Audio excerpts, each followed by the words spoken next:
thank you so much. That was great. Could you tell I have a Pentecostal background? Because I enjoy this gospel sound. I really do. I like the uplifting quality of it. It's fun, don't you think? I mean, I do. I think it's fun. I really do. So thank you so much. You know, it never fails to amaze me how we come about our inspiration. I was in prayer and meditation, reflecting on what I was being called to speak about. And I remembered some really wise words that I read when I was a freshman at the University of Texas in Austin. And I actually read it on a bathroom wall. Anyway, this was in the Student Union building at the University of Texas, and on the bathroom wall there was, someone had written, "To be is to do." And they signed it Plato. And then someone else came around and they wrote below it, "To do is to be." And they signed that Aristotle. And then right below that, someone wrote, "Doobie, doobie, doobie, doo," and they signed it Frank Sinatra. So, you know, if I think that if I was to condense my message into just a few words, they would be in those immortal words of Frank Sinatra, "Doobie, doobie, doo." Okay? Because I believe that we are called to be the light of the world. Yeah. And I believe that we are called to do. To be and to do, you really cannot separate those. And so I was thinking about what would be a good example of this being and this doing, this moving from the head to the heart. Because I'm talking about that too, moving from the head to the heart. I'm talking about being of service. And so I thought about what I knew about Albert Schweitzer. Now, how many of you are familiar with Albert Schweitzer? Okay, quite a few of you. Okay. Albert Schweitzer had a nice life. I mean, he said he really felt blessed. He really did. His father was a Lutheran pastor. He was born in Alsace, Germany, which had been at one time France, and then it went back after World War I. It went back to France. So he lived in one of those little areas that was going back and forth, one of those political footballs. And it's interesting that his father had a church there in the village, and it was the pastor, and that church shared space with the Catholics and with the Lutherans. So they had two different places where they prayed together. So Schweitzer was raised in this atmosphere of real tolerance. And he believed that our jobs as Christians was to get along together and to actually work together. He believed that his entire life. But he was such a brilliant man. He really was. His father started teaching him how to play the organ when he was a very young child, and he started taking lessons from a very famous organist when he was 10 years old. And he became a concert master at the organ. I mean, not only did he play the organ beautifully, but he knew how to build an organ. He even published a book on building organs, and he refurbished organs. By the time he was 24, in 1899, he got his doctorate in philosophy at the University of Strasbourg. And then a year later, he got his master. He got his doctorate in theology in Strasbourg. And then he became ordained, and he became a pastor of his own church, St. Nicholas. So he was such a talented man. And he published lots of books, and the quest for the historical Jesus is one of the most popular, and that's being used in seminaries today. But that wasn't quite enough for him. You see, when he was a teenager, he said that he felt this calling to be of service to humanity. When he was a teenager. And you see, I resonated with that. Because you see, I felt a calling to be of service to humanity when I was a teenager. It took me a while. It didn't take him that long. He said he decided as a teenager that he would live his life and enjoy what God had given him, and he did have an enjoyable life. But he said he felt like from the time he was a teenager that after the age of 30, he was going to devote his life to the service of others. And so in 1903, he, after getting all these doctorates, he entered medical school. And 7 years later, or 8 years later, he became a doctor. And the same year that he became a doctor, he moved to Africa, to the area of Gabon, which was at that time the part of the French equatorial Africa. But he left everything, went to Africa. And where he went was a 14-day raft ride. 14 days on a raft upriver to get to where he established his hospital. And he established a hospital. Before going, he did a lot of concerts and raised money. He paid his own way there by talking and by playing the organ and doing concerts. He raised money to build this hospital, which in the first year he served like 2,000 people. That's an incredible story, I think, about somebody making it in so many levels and knowing that this was not what he was finally called to do. He was called to be of service to humanity, and that's what he did. I thought of several scriptures that I could have used about, like Jesus saying that, the Son of Man has not come to be served, but he has come to serve. But what came to mind was the story found in Matthew 22 about the Pharisee, who was also a lawyer, who came to Jesus and said, "Master, what is the greatest commandment?" And Jesus said, "It is to love the Lord your God with your whole heart, mind, and soul." And he said, and a second is like it. Love your neighbor as yourself. He said all the laws and all the prophets, they rest on these two commandments. Now, have you ever wondered why Jesus, when asked for the greatest commandment, he actually gave two?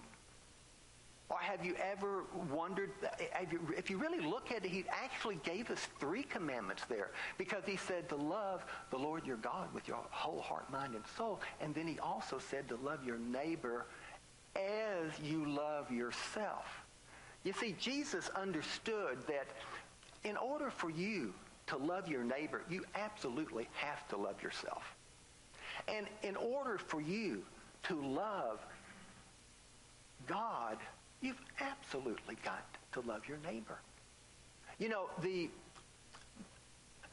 writer of the Gospel, John, who also did 1 John, he understood this very well. And he said, let me see, I believe this was 4:20.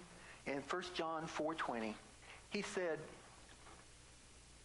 "If you say you love God and you hate your brother and your sister, you are a liar." Whoa. Okay? Those are strong words. If you say you love God and you hate your brother and sister, you're a liar. Because he said, how can you, if you cannot love your brother and your sister who you've seen, there is no way, and I paraphrase that, there is no way you can love your God whom you have not seen. So you see, he really, really understood that. He understands it is so much so much connected. So Jesus knew. I want you to consider this, okay? Consider this. God is absolute. God is substance. God is principle. God is is omnipotence and God is omnipresence. That God needs nothing from you. Have you ever thought that? I mean, God is love. God as God does not need your love. God is all power, needs nothing at all from you. But this, and listen to this well, God is your spouse. God is your son or your daughter, your mother, your father. God, in that expression, needs your love and needs it desperately. And even more so, that pesky neighbor that's always annoying you. Okay, or that person that you work with at the office that is always just getting in your face. Those people need your love. They need it more than ever. You never know. You never know. When you meet someone who is having a bad day, okay, and is letting it out on you, you never know what is going on in that person's life. It could be that neighbor that is so grumpy has just lost a spouse of cancer. It may be that person at the office that's working with you that is always just getting in your face, he could be having some real financial problems. Or his son or daughter could be struggling with a drug addiction. You see, we never know when we are faced with these circumstances what is going on with these people that we daily come in contact with. We just don't know. So what we're being called to do, what we're being called to be, is a kind word. Sometimes that's all it is, just a kind word. Maybe a gentle touch on the shoulder. You know, maybe just being there. Maybe just listening. And the only way we're going to know that is if we are fully present to the people that we are dealing with on a daily basis. Fully present, fully listening, hearing what it is that they have to say. Having our hearts open, not just thinking about it, but being open. Opening our hearts to receive those impressions that are constantly coming to us. That's what we're called to do. That's what we're called to be.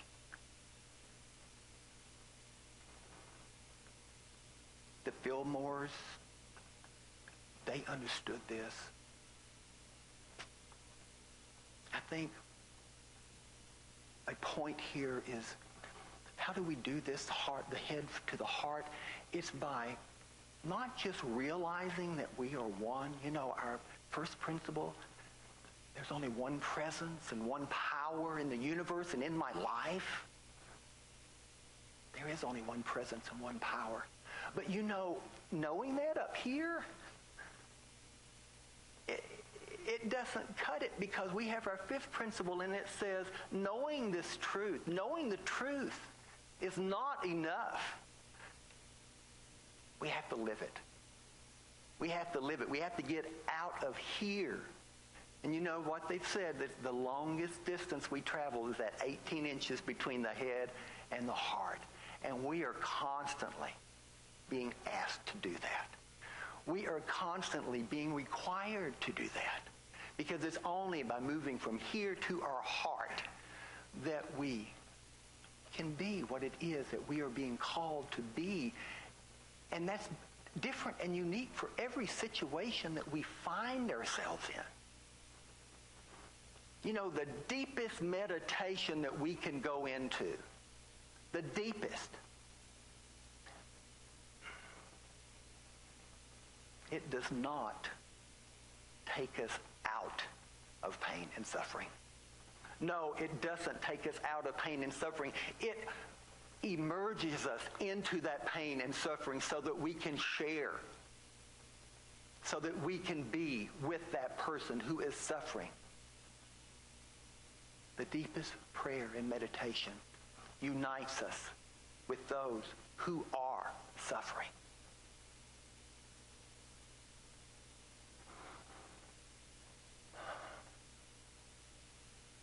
There's a story going, it's one of those viral videos that's going on right now. It's a story about Johnny Benjamin. Anybody saw that? Johnny Benjamin? Johnny Benjamin, 4 years ago, Johnny Benjamin was suffering, and still suffers, but was suffering from a schizophrenic type mental illness.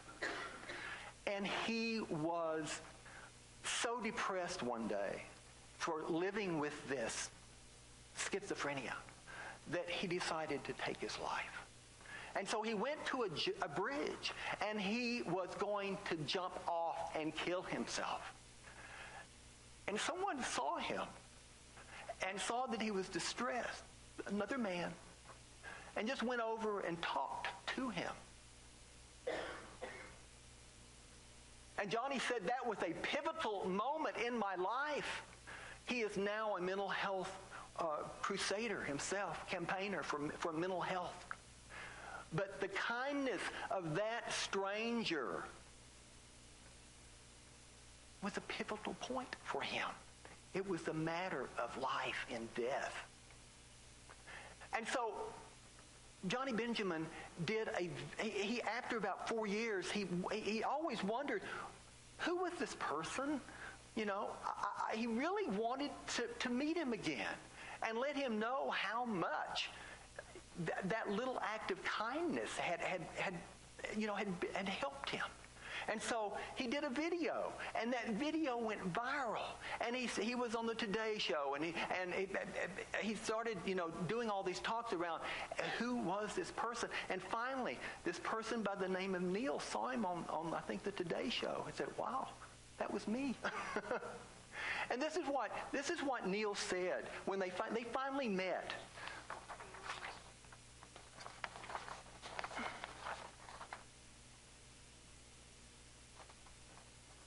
This is what Neil said. He said, "I didn't think it was a big deal. I did what anyone would do. I wasn't trying to fix his problems that day. I just listened." And that's all we need to do sometimes. That's all that's necessary, is sometimes for us just to be there and just to listen. And I have a friend who just a couple of weeks ago, after a couple of months, knocked on my door and said, "I just wanted to let you know that I really appreciated what you did for me. And you see, my friend had a hard time. And I went out just to be with him in the parking lot, just to listen, just to be there for him. And it meant something to him. And he came back 2 months later and said, I was just thinking about that, and it meant something to me." Little acts of kindness. I love the Mother Teresa quote. She said, "God doesn't call us to do great things. He just calls us to do many small things with great love." And I love that quote. And I want to end this talk with one quote from Albert Schweitzer. And then after this quote, we're going to have some music. And Stephanie's going to sing for us, and then after that, we're going to go into our meditation. But this is the quote.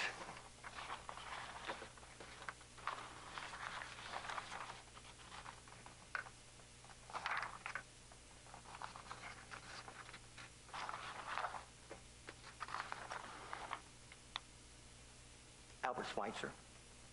"I don't know what your destiny will be, but one thing I know, the only ones among you who will be really happy are those of you who have sought and found how to serve." Stephanie?